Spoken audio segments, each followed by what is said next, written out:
राम प्रसाद, तू यहाँ गांव में? और ये कौन है? ये मेरी बेटी है। कौन है पापा ये?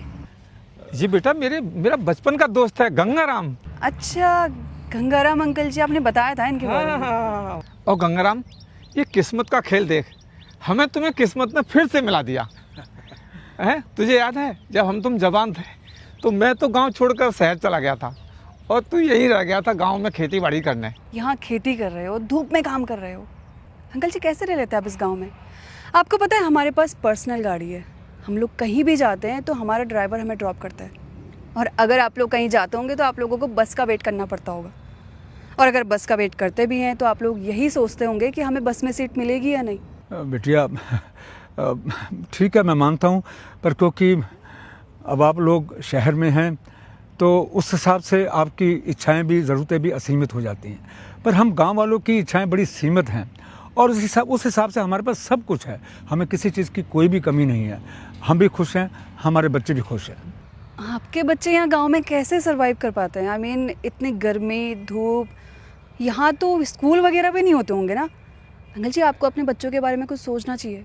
उनको पढ़ाओ लिखाओ, वरना यूँ आपकी तरह हमेशा गांव में ही रह जाएंगे, वो भी खेती बाड़ी करेंगे। बिटिया, पुराने गांवों में और आजकल के गांवों में काफ़ी फ़र्क है। अब यहाँ पर जो सुविधाएं हैं वो कम सही, पर है सब कुछ। हमारे बच्चे भी पढ़ रहे हैं, सब कुछ कर रहे हैं। हाँ, थोड़ा दूर उनको ज़रूर जाना पड़ता है, पर फिर भी जाते हैं। इसी बहाने उनका शरीर ठीक रहता है, चलते फिरते रहते हैं और उनकी सेहत भी ठीक रहती है। ये 500 रुपये रख ले। नहीं।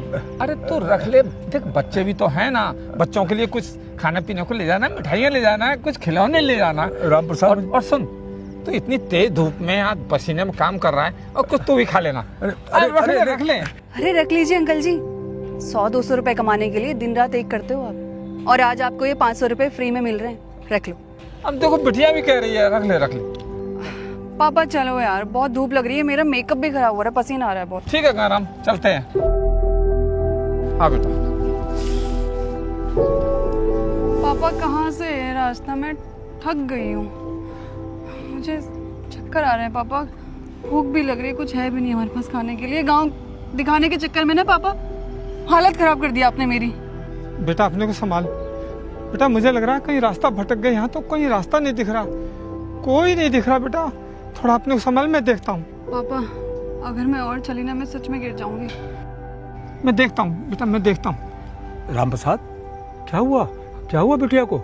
अरे देखना, हम रास्ता भटक गए हैं, पता नहीं हमें कहीं रास्ता नहीं मिल रहा। मेरी बेटी को भूख की वजह से और गर्मी से चक्कर आ रहे हैं बेटा। अच्छा रुको, ये लो रुपए। ये वही रुपए हैं जो तुमने मुझे सुबह दिए थे, और जिस चीज़ की भी तुम कमी महसूस कर रहे हो, इससे पूरी करो। अरे गंगाराम, पैसे तो मेरे पास भी हैं, पर हमें कोई दुकान नहीं मिल रही है। दुकान मिल जाती तो अपनी बेटी को कुछ खरीद कर खिला देता। रुको, सुबह से कुछ नहीं खाया है। ये लो, सेब दो बिटिया को, अरे इससे उसको ताकत मिलेगी। हाँ गंगाराम, बिल्कुल सही किया तुमने। लो बेटा, सेब खाओ बेटा।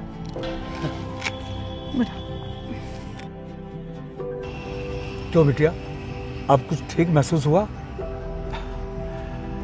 राम प्रसाद, क्योंकि तुम अब शहर में जाकर बस गए हो, गांव तुम सालों पहले छोड़ चुके हो, और क्योंकि तुम कई वर्षों के बाद यहाँ पर आए हो, इस वास्ते तुम्हें यहाँ पर कई चीज़ों की कमी महसूस हुई।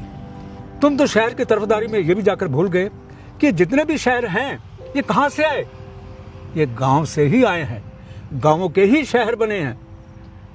याद रखो, शहर से गांव कभी नहीं बनता, गांव से शहर बनते हैं। एक चीज़ मत भूलना राम प्रसाद, कि किसी भी देश के विकास के लिए किसान और गांवों का होना बहुत ज़रूरी है। उसके बगैर देश का विकास नहीं हो सकता। हाँ अंकल जी, आप एकदम ठीक कह रहे हैं। पापा, आपने हमेशा इस गांव के बारे में मुझे गलत बताया, और आज आपके पास जो कुछ भी है इसी गांव की वजह से है। आप भी तो इसी गांव में पैदा हुए ना। और अंकल जी, मैं आपसे प्रॉमिस करती हूँ, मैं पढ़ लिख कर बहुत बड़ी ऑफिसर बनूंगी और इस गांव के विकास में अपना पूरा योगदान दूंगी। I promise. कोई बात नहीं बेटा, जब तुम पढ़ लिख के इस गांव में वापस आओगी तो हमें बहुत गर्व होगा। हाँ गंगाराम, मेरी बेटी ठीक कह रही है, और मैं भी तुमसे हाथ जोड़ के माफ़ी मांगता हूँ। मैं गलत था और तुम सही हो। और मैं जो अपने माँ बाप की पुश्तैनी ज़मीन को बेचने वाला था ना, अब नहीं बेचूंगा। मुझे इस बात की बहुत खुशी है कि तुम्हें अपनी गलती का एहसास हुआ है और शहर में रहकर भी तुम वापस गांव में आकर गांव के साथ जुड़ने की कोशिश कर रहे हो और मुझे ये सब बहुत अच्छा लग रहा है। हाँ गंगाराम। चलो आओ, चलो घर चलो मेरे, आओ बिटिया, चलो आओ बिटिया।